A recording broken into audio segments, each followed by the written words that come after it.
इस सृष्टि का प्रारंभ हुआ मनु और शत्रुपा से, 3 बेटी हुई 2 बेटा हुआ। जरा इसको भी समझो, बेटियों की संख्या पहली बार जब मैथुनी सृष्टि हुई तो 3 बहनें थीं और 2 भाई थे। आज बेटियों के जन्म पर अफसोस मनाए जाते हैं। तुम मनु और शत्रुपा की संतान, तुम नारायण की संतान, यहाँ 3 बेटी थी, अर्थात जननी की संख्या ज्यादा होनी चाहिए। ये हमारा सिविलाइजेशन बताता है, हमारी संस्कृति बताती है। आज तुम बेटियों को मार दे रहे हो। उसके बाद भी कहते हम हिंदू धर्म को मानते हैं, हम सनातन धर्म को मानते हैं। बहुत बढ़िया है, मानो। तुम्हारे जैसे मानने वाले 2 नंबरी लोग ही चलाएंगे इस सनातन संस्कार को।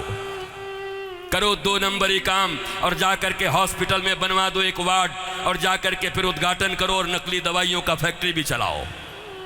भारत तुम्हारा दान, भारत तुम्हारा धर्म। क्या सोचते हो भगवान भी अंधा हो गया? ऐसे दान का कोई महत्व नहीं है। दान भी अगर सत्पात्र हो, सत्कर्मों से कमाए गए धन का ही दान करते हैं। सत्कर्म से तुम्हारे पास भैया सबरी की तरह झूठे बेर भी हो तो भगवान दौड़े चले आते हैं। अगर बिदुलानी की तरह केले के छिलके भी हो तो भगवान दौड़े हुए चले आते हैं। तुम्हें वो देना है दान में, जरूरी नहीं कि तुम जाकर के जहां तहां से कुछ कमाओ और कुछ धार्मिक काम करके अपने आप को धर्म का झंबरदार साबित कर दो। ये भारत नहीं है, ये हिंदुस्तान नहीं है, ये ब्रह्मावर्त नहीं है, ये आर्यावर्त नहीं है, ये भारत की संस्कृति नहीं है।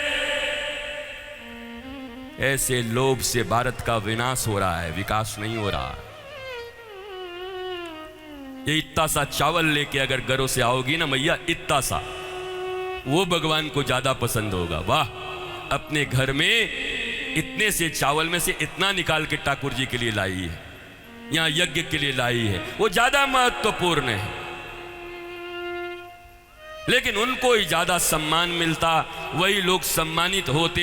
इसलिए अब तुम मुझे एक बात बोलो, दिल पर हाथ रख करके बोलो, तुम्हारे समाज में ईमानदारों की पूछ है या बेईमानों की? बोलते नहीं हो। धनवानों की पूछ है, चाहे वो पैसे कहीं से कमाए। ये समाज किसने बनाया? किसने इज्जत दी उनको? किसी दशरथ मांझी को इज्जत क्यों नहीं दिया, जिसने अपनी पत्नी के मर जाने के बाद अकेले उतने बड़े पहाड़ को काट कर गांव वालों के लिए रास्ता बना दिया जो सदा अस्पताल जा सके? उनको सम्मान क्यों नहीं मिलता? ये नहीं बताते। मुझे पता है मुझसे कुछ लोग नाराज हो जाएंगे।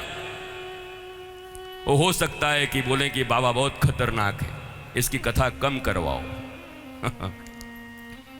पर सोचो तो, अगर एक ऐसा समाज हो जहां ईमानदारी और परिश्रम की पूछ हो तो कितना आनंद आए।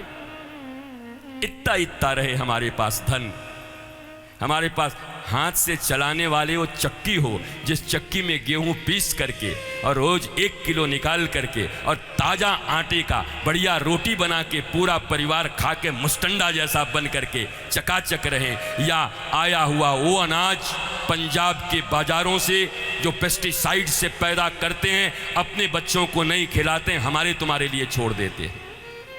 वो अन्न खाओगे, जहर खाओगे, जहर को पैक करके बेचोगे।